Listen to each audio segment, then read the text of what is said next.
And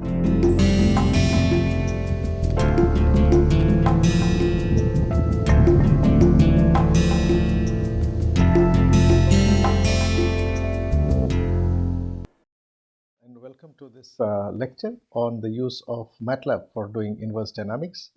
In the last couple of classes, what you looked at is how to derive the dynamic equations of a manipulator. And we started off with the Lagrangian-Euler formulation, then we looked at Newton-Euler formulation, and then after that we looked at trajectory planning. Right. So today we'll see that if you want to write the equation of dynamics by hand, it is very cumbersome. Okay, for a 2 degree of freedom manipulator is still okay, but if you want to do for a 6 degree of freedom or a 10 degree of freedom, then it's very cumbersome, and there is a high chance you'll make a mistake. So a better way would be to write a MATLAB program to do dynamics. And today we'll be looking at inverse dynamics, that is given the kinematic parameters, the lengths of the links, the mass properties, the inertia properties, and then given the time for which it is going to move from the initial position to the final position, how to generate a trajectory, and putting that into the dynamic equations, how to derive the torques. So that is inverse dynamics.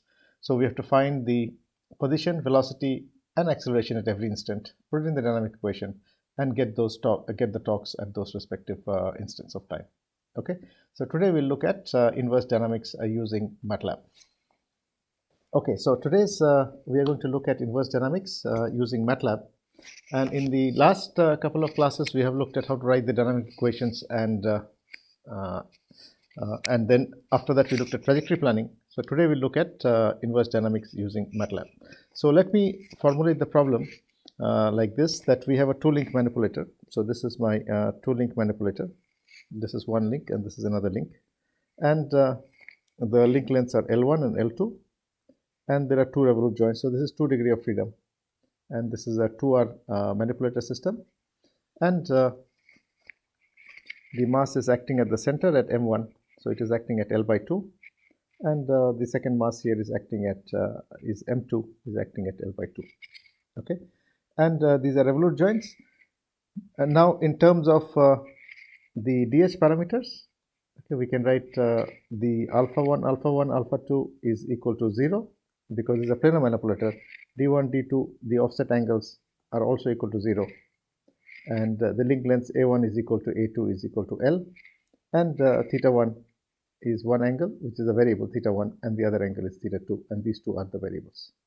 Okay, so we want to write the dynamic equation today of this two-link manipulator system, which will go from an initial position to a final position, and we want to find what are the torques acting at the joints. Now, what are the two variables, theta 1 and theta 2? Okay, and we also have to specify the time of motion. So time of motion has to be specified. Okay, now in the last couple of classes we have derived the dynamic equation using Lagrangian-Euler or Newton-Euler. So in this particular case we are using Lagrangian-Euler. So here we are derive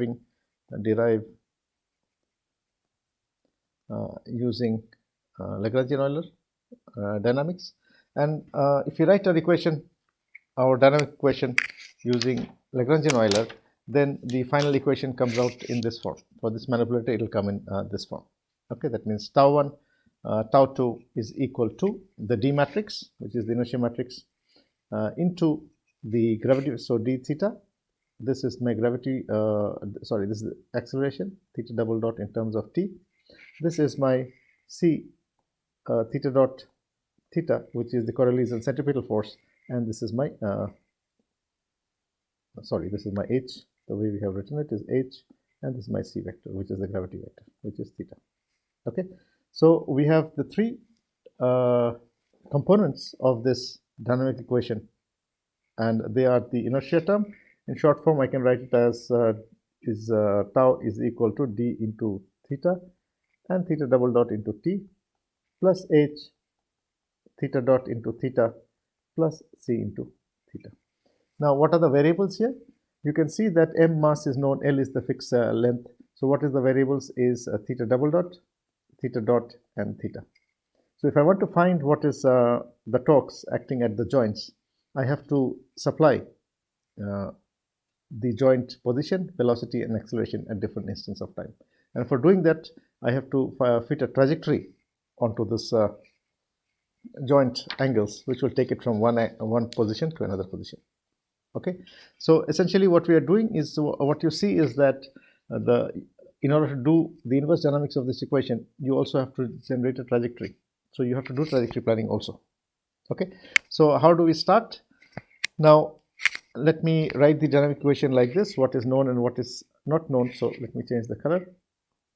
So what is known, tau of t, tau is equal to d into theta, theta double dot plus h, theta dot theta plus c into theta. Okay, this is my dynamic equation. Now let's take the example that this two-link manipulator that we just saw here. Okay, we just saw this two-link manipulator which we are trying to, I am going to write it, I'm going to make it simplify this, and I'm simply going to draw it like this. Okay, so there is a initial position. So this is my initial theta 1, theta 2. I'm going to define theta 1, theta 2.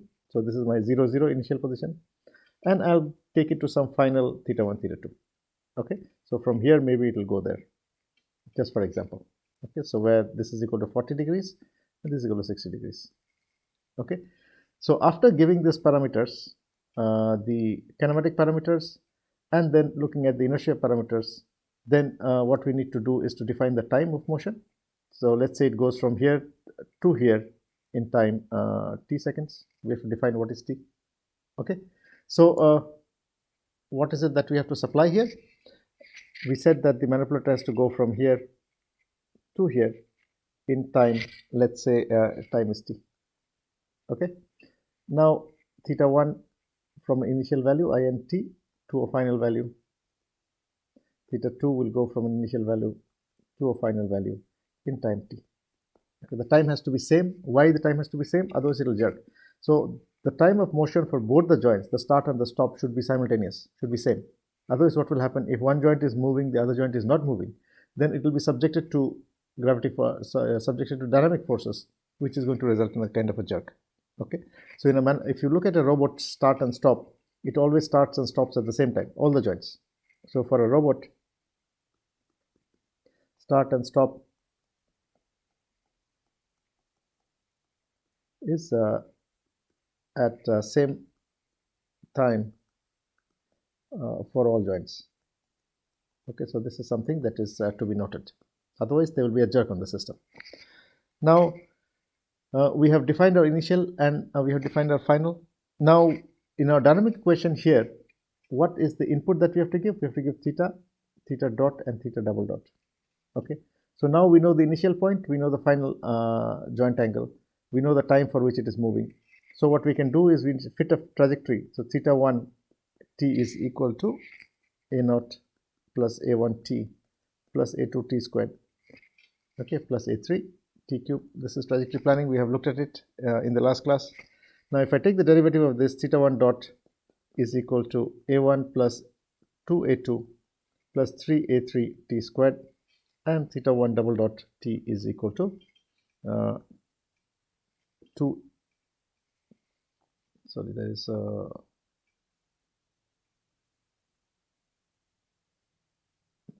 t here, so it is equal to so this is equal to, if I take the derivative one more time, this becomes equal to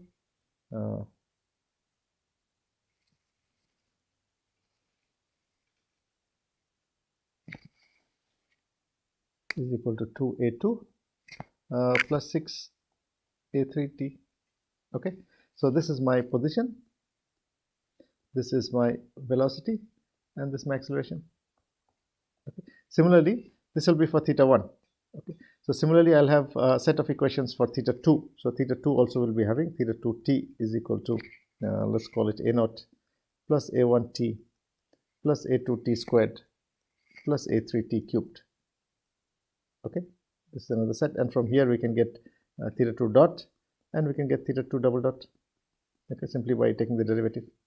Okay, so after getting this, what we need to do is we need to find the trajectory,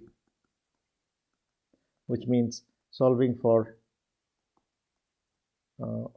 theta 1, we need to solve a naught, a1, a2 and a3, the coefficients. Okay, we need to find this. Now you know how to find this from trajectory planning that was taught in the last class. Okay, so given initial value, so at theta 1 equal to 0, the position is 0.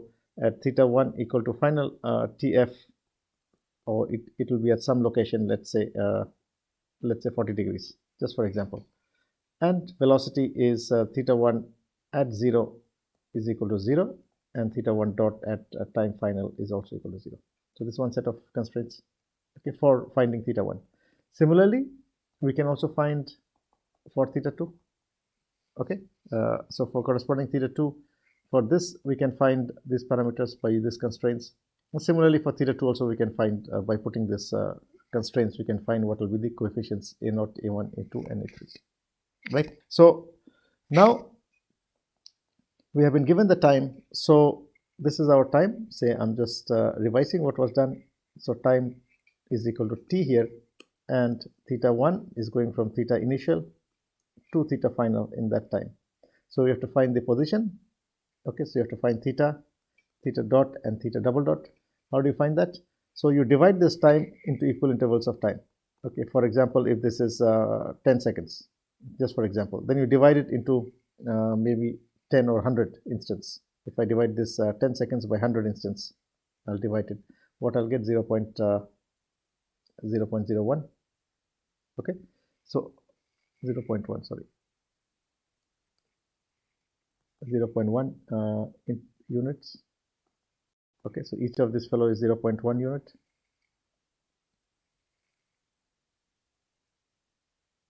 Okay, so this is full is 10 seconds, right? So what I'll do is at every instant of time 0.1, I will take that final equation theta t, okay, theta 1 t, which is a0 plus a1 t plus a2 t squared plus a3 t cubed, and put 0.1 in there. So I get the value of position, velocity and acceleration. Then I take the second instant, I put the value into this equation, and I get the next instant. So in that way, for every instant, I'm going to compute what is theta, theta dot and theta double dot using those three equations. Okay, so this is how I get my position, velocity and acceleration. Okay, so after I get the velocity, position and acceleration, I will take the velocity, position and acceleration and put it into the dynamic equation. That is, I put it into this equation and get my torques. Now what we are going to compute essentially is, so what are we going to compute? We're going to compute the final torques, final joint torques. Okay, in our case it was tau 1, tau 2. Now after that, what we are going to compute, we also want to see, so that is one thing. What you're going to see, we want to compute individual D, H and C components. Okay, so with respect to time, and we want to see variation, a variation of a tau and DHC with respect to time. So what I want to basically tell you here is that as time is going to decrease, inertial forces are going to increase. So we have seen that tau is equal to D into theta, theta double dot, plus H, theta dot into theta, plus C into theta. Okay. This one depends on acceleration. This depends on position, velocity and position, and this depends on position only. That means if you are going very slow, then a theta double dot is almost equal to 0. Okay, so for example, if the manipulator is moving very, very slowly, that means acceleration is almost 0.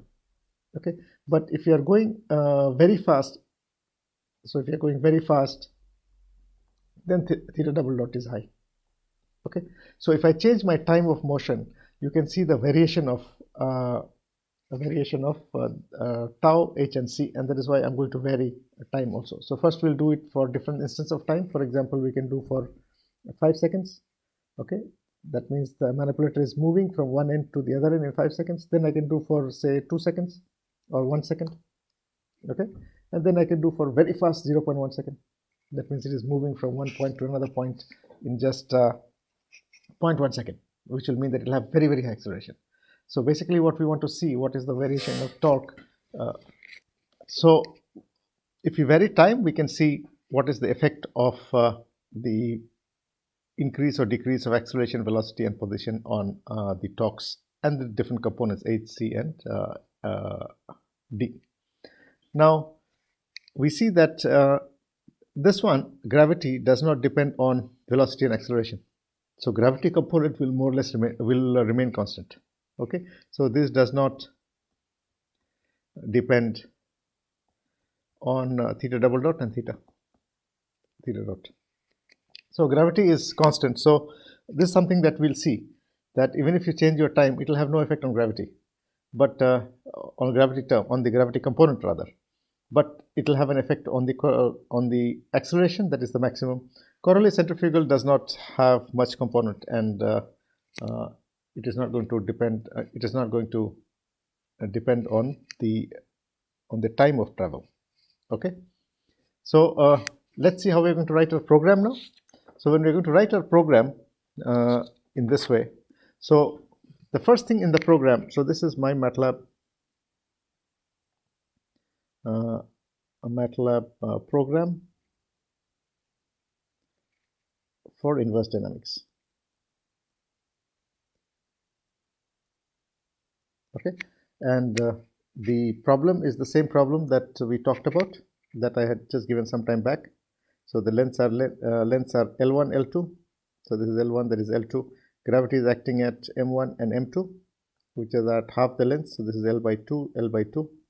Okay, and yes, and the parameters also we have written some time back. So it is A1 is equal to A2 is equal to L, and sorry, let's make it L only. Okay, so not L1, L2, let's make it L.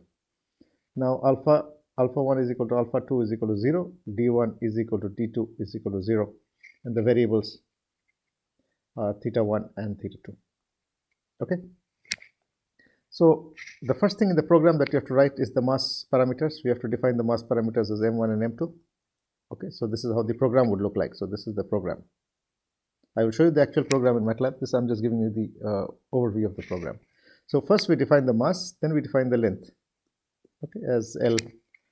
Then we define gravity, G is equal to 9.81. Okay, then we define the final position, initial and final positions,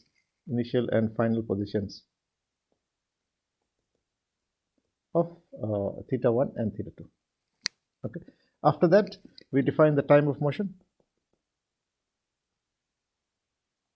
Okay, so if I draw it here again, so our link is like this. So it is going to start from, let's say, from here. It will go from here to here, and let's say it will come like this, just for example. Okay, so this is my 40 degrees, let's say, and that's my 60 degrees. Initially we'll do with this, then we'll change that angle and see what happens. Okay, so and it will go in some time t. Let's say we will check it for 3 times. The first time is going to be for let's say 5 seconds. The second one will be 1 second, and then it will be 0.1 second. Okay, we'll check it for each of this time instance. So for 5 seconds, it means that the links are going to go from here to there in 5 seconds, both of them in 5 seconds. Then it will go in, say, 1 second, and then it will go in 0.1 second. You can just play with the time just to see the variation of the torques. Okay. Next, what do we need to do? We need to compute the polynomial.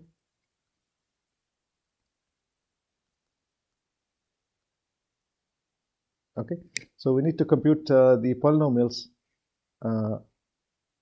for theta 1 in terms of time and theta 2 in terms of time. That basically means we have to get the variables A0, A1, A2 and A3. That's what we have to get. Once we get that, then from here what we can do, after we compute the polynomials, we can find theta dot and theta double dot, position, velocity and acceleration for theta 1 and theta 2. Okay, now at every instant we have to find these values, put it into the dynamic equation and compute what is HCD. So at every instant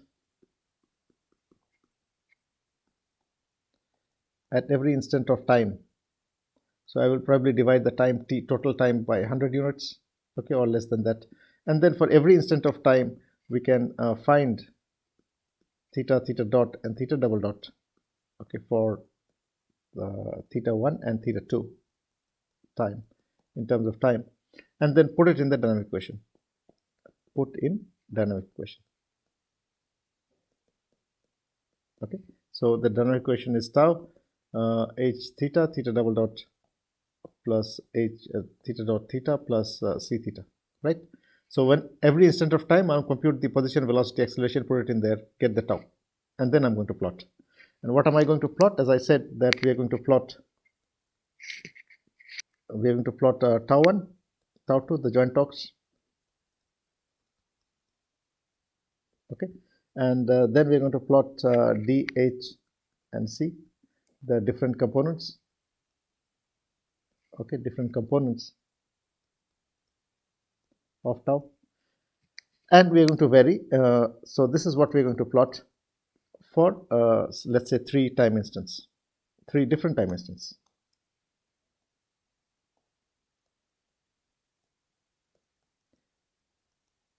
Now why are we plotting tau 1, tau 2? Tau 1, tau 2 will tell you what is the total torque acting at the joint for a particular time of motion. Now d, h, and c will give you the different components that are contributing to tau. Now what we want to see, why are we doing it like this? We want to examine the effect of time, which basically means effect of theta double dot, theta dot, and theta on d, h, and c. Okay, so what I just said is that what I just explained is that the torque at the joint depends on the acceleration, inertia term, Coriolis centrifugal, and gravity term. So if I change the time, what will happen is the acceleration will start varying. The theta remains constant. Okay, so by increasing or decreasing the time of travel, I can change the acceleration, and then I'll have a look at what happens to the d, h, and c components. So this is what we'll plot for the full time. Okay, so now what we'll do is we'll look at the MATLAB program. So the basic MATLAB program is written like this. Okay, so this is the MATLAB program where we are writing, we are inputting the mass, length, gravity, initial and final configuration of theta 1, theta 2, and we are the time of motion. So this I've put as a array of 5 seconds, 1 second, and 0.1 second. So first it will compute for 5 seconds. Okay, the tau and the DHC. Then it will compute if the travel time the time of travel is 1 second, which means it's faster, and then it'll put the time t for 0.1 second, which is the fastest. Okay, so for each of these three cases, we'll examine and see what is happening to the torque tau 1, tau 2, and what is happening to the different components. So let's look at the program now. So the program looks like this. So let me open MATLAB. So I'll just close this and open MATLAB. Close this and open MATLAB. Okay, so here. So here we are opening the MATLAB window. Okay, I'm using online MATLAB. So what comes out in the first screen is the command. Okay, it's online, so it's a little slow compared to a desktop one. Now, okay, so we are here, and I am opening so I have opened my the inverse dynamics program. So this is the inverse dynamics program, and the way it is written is the way I was explaining it some time back. First, we are going to declare link masses, link lengths, and gravitational acceleration. So m1 is equal to 1 and m2 is equal to 1. So just for simplicity, we are saying that the mass of the links is unit mass. Link length is also unit mass, and gravity is 9.81. Then we define the initial position. So you can see this is the initial position. Okay, this is the initial position theta 1. So theta 1 is theta 1, and theta final for 1 is equal to this one. Okay, I hope you can see the cursor. Then we define for theta 2. So theta 2 initial position is 0, theta 2 final position is 60 degrees, so I'm converting it into radians, multiplying by pi by 180. Okay, so we have defined our mass here, then we have defined our link lengths here, then I'm dividing theta 1 initial to theta 1 final. So what I'll do is I'll change this theta 1 initial to theta 1 final and then see what happens also. Now, the time instance that we are keeping is I'm going to compute for 3 different instances of time. So the manipulator will move from 0 to that initial to final for 3 different time instances, and for each of them we will compute what is the dynamic torque and HC and HD and C components of the torque. So I'm putting 3 instances of time. One is 5 seconds. So theta 1 and theta 2 are moving from 0 seconds to 5 seconds. Okay, and covering the respective distances. Then 1 second. Okay, so the two links are moving in 1 second, and then 0.1 second. So this shows that 5 seconds is slow actually. So you'll see that the acceleration component is pretty slow, is pretty low. Okay, 1 second is faster, so it will be higher, and 0.1 second is extremely fast. Okay, you can imagine a 0.1 second is covering 60 degrees in 0.1 seconds. So what is the speed? Okay, so this is basically to show the variation of these components. Then we are using a for loop here basically for calculating the coefficients of the cubic polynomial. So the components of the cubic polynomial are A0, A1, A2 and A3. Now this we have done in the last class, and we solved it that how do you get the actual values. So putting the constraints theta initial to theta final and velocity at initial time to final time, which is equal to 0. Putting those, we get these 4 equations. And you put in the initial constraints, okay, and the velocity constraints into this one, and you get A1, A2, A3 for theta 1 and then for theta 2. Okay, so for this is for theta 1. So A0 underscore is for theta 1. Okay, and A0 underscore 2 is for theta 2. This also has 4 variables, 4 coefficients. Now, using this, we get the equation of the polynomial. Now, once we get the equation of the polynomial, we have to find the velocities, position, velocity, and acceleration. So this is telling us that calculating the joint position, velocity, and accelerations for joint 1. Okay, so theta 1 is the full equation, which is equal to A0 plus A1t plus A2t squared plus A3t cubed. This is theta 1 dot means the position, and this one is the dot dot, which is the acceleration. Okay, this is for joint 1 and this is for joint 2, exactly the same way what we have learned in trajectory planning. Now once you find the position, velocity and accelerations, our next job is to put this in to the dynamic equation. Okay, now the dynamic equation has been written separately here. So the d term is written here. Okay, in the equation I had showed is the same equation. So this d into the acceleration will give you the inertia torque. H term is written here. H term into H term already contains theta and theta dot. So this is the Coriolis term and centripetal term. The third term, the C term here is the third term here is the gravity term, which only contains theta. So you can see that this contains theta dot dot is there. Okay, so you can see that there is theta dot dot here. So theta dot dot means acceleration, whereas this one has theta dot. Okay, so which is centripetal here.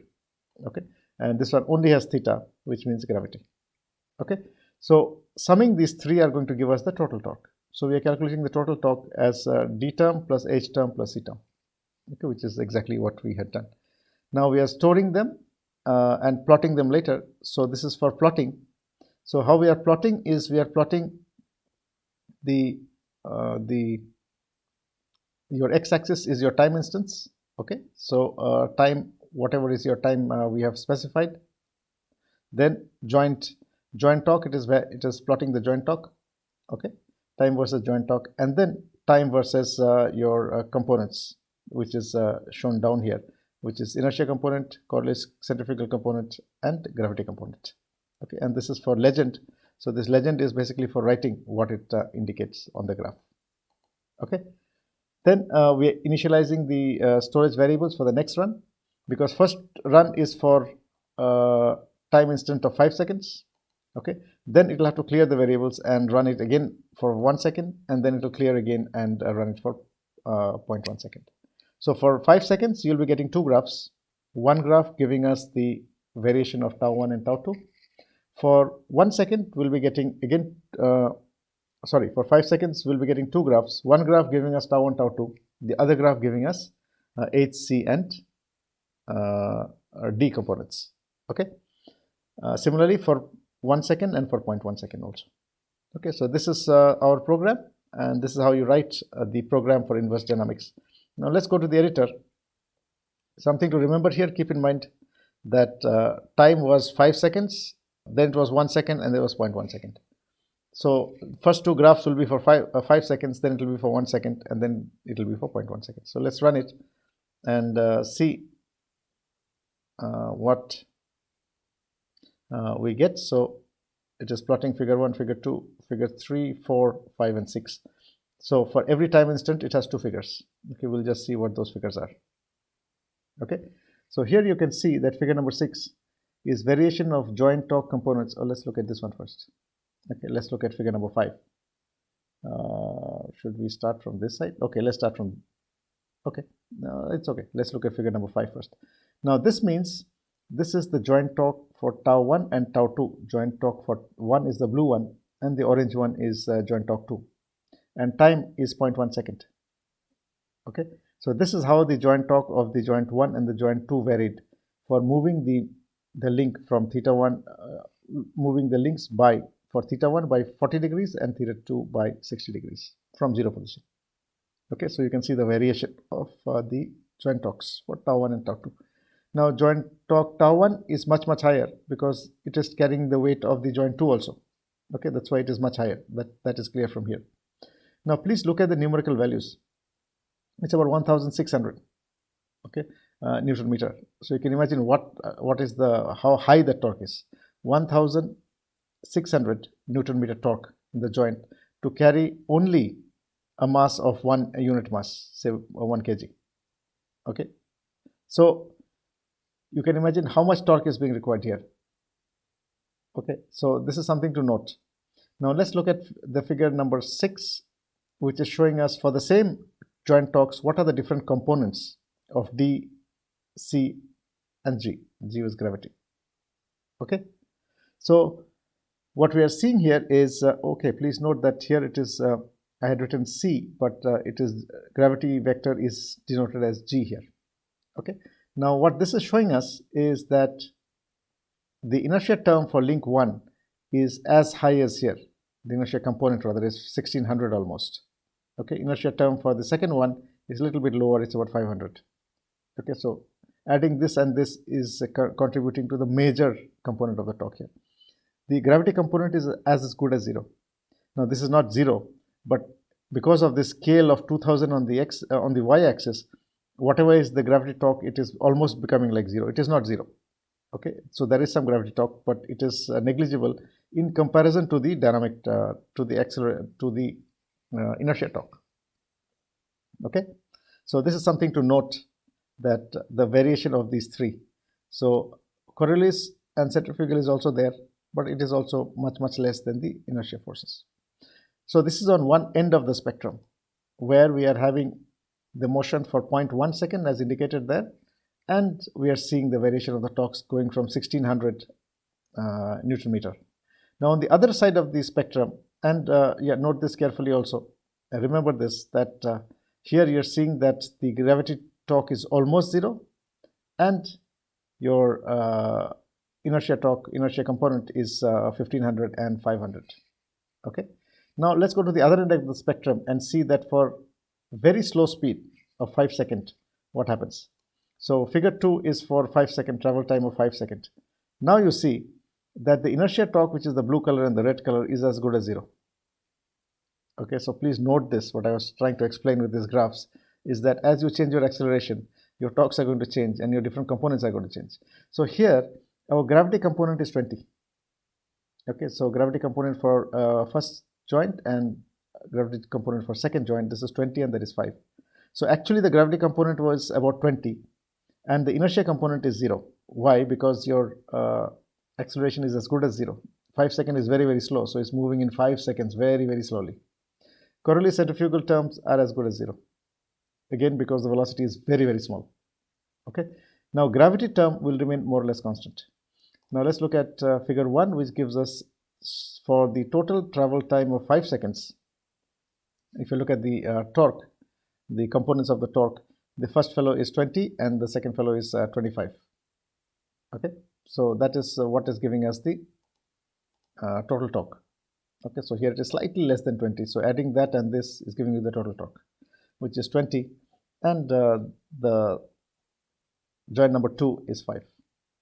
Okay, now so this is one end of the spectrum where we have seen that the Coriolis and centripetal and inertia is as good as 0, only the gravity term is there. This is for motion of 5 seconds. Okay, and note the values again. The total joint torque is 20 Newton meter. In case of 0.1 second, what was the total joint torque? It was 1500. So you can imagine what happened. And again, in this case, we saw that our gravity is 20, whereas in this case, the gravity is it is 20 here also, because gravity is constant. Gravity components are constant because it depends only on position, not on velocity and acceleration. Okay, but the acceleration torque was 1500. Now let's look at the in-between position where we are having, so let's look at figure number 4. So this was for travel time of 1 second. Okay, you can see very clearly that the gravity torque is constant. Okay, please note here, this is travel time 1 second. Your gravity term is 20 only. Below 20 it's about 18 or 19. Okay, but your acceleration has come up little bit now. So inertia is here now, the blue line. Okay, so it has come up little bit. It was almost 0 for 5 seconds, but at 1 second your inertia seems to have come up now. So it is showing that it is 15 seconds. It is 15 here now. Okay, 15 Newton meter. So for 1 second, this is the profile. You have gravity torque, which is constant. Inertia torque has increased. Coriolis torque has also increased. Okay, and if you look at the corresponding figure here, so you see that the total torque of joint 1 and joint 2, this is 35 now. In case of 5 seconds, it was 20 only. So in case of 5 seconds, how much was it? In case of 5 seconds, it was 20. Okay, the joint 1 torque, and joint 2 torque was 5 in case of 5 second motion. In case of 1 second motion, your joint 1 torque becomes 35 and your joint 2 torque becomes 10. Okay, why has it become like that? Because your gravity component has remained same. It is 20. It is the acceleration component which has increased. Acceleration and velocity. Okay, so this is what I've been trying to explain, that in terms of dynamics, you have to be careful about the time of travel. So if a system is moving very slowly, then the inertia components are very, very small. You can neglect them. But if it is moving very fast, then your inertia can become extremely fast. Okay. So this is for 1 second. Okay. Now, if you compare again the torques for 1 second and 5 seconds, this figure 3 is for 1 second, it is 35 for joint 1. For figure for 0.1 second, it is 1500. Okay. Now, if you make it slower, it is for 5 seconds, it is only 20. Okay. This is showing the indication. It is indicating the variation of the inertia term, the components, the inertia contribution to the full torque. Now, just for fun, let's make it. Let's change it a little bit, and for example, for the same 40 degrees, theta 1 and theta 2 equal to 60 degrees. So here is 40 degrees and this 60 degrees. I'll just change it just for fun. So we will change it to, let's say this is 120 degrees, and this is let's say 30 degrees. Okay. Now time of travel, let me keep it 5, 1, and so let's remove that 5. Let's remove the 1, 0.1, and let's make it even faster, 0.001. Okay. No, 0.001 is impossible. Okay. Theoretically, it's possible. It'll still run, but then it'll go. I mean, that's something which is not possible. Okay.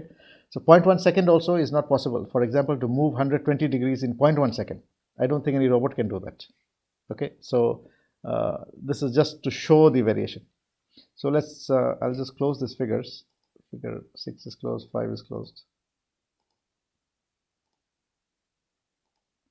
Okay, so I close these figures. So what we have done is we have changed theta 1 from 0 degrees to 120 degrees, theta 2 from 2 degrees to 30 degrees, and my time of travel is 5 seconds. Let's not put 5 also, let's put 1 second. 1 second, 0.1 second, and 0.01 second. Okay, now let me run it. So this is my program. Let us run it and see what it does. So the first two is for 1 second, 0.1 second, and 0.01 second. Okay, so 6 figures have come. Okay, so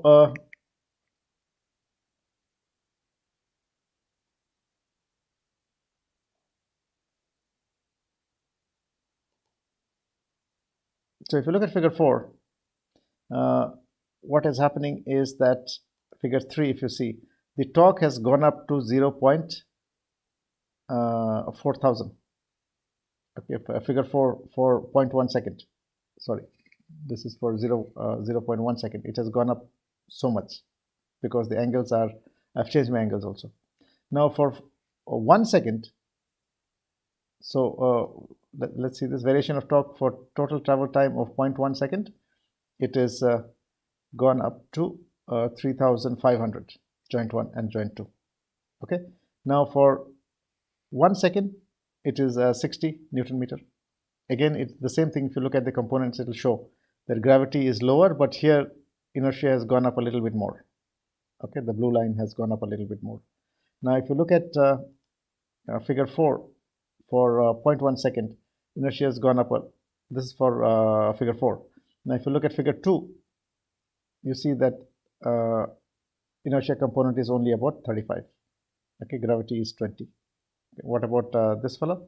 This fellow, the inertia is again showing 0 because it's much smaller. Okay, in comparison to 3500 Newton meters. Okay, now in this one, there is a 10 raised to 5 units which has gone up. Okay, so there is a 10 raised to 5 which you can't see. It's coming there.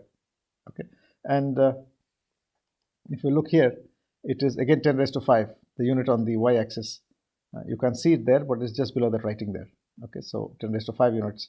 So it is becoming 10 raised to 5 will mean how much? It's a very, very large number. It's an impossible number for a robot to have that kind of torque. Okay, so this is basically showing how a program, how to write the inverse dynamics program, and how to run the, how to get the torques, and to understand the variation of the acceleration with respect to time. Now, in this program, we could also make it generalized by putting the DH parameter table, writing the generalized matrix, putting the transformation matrices, and then writing this. So that will become a more general program.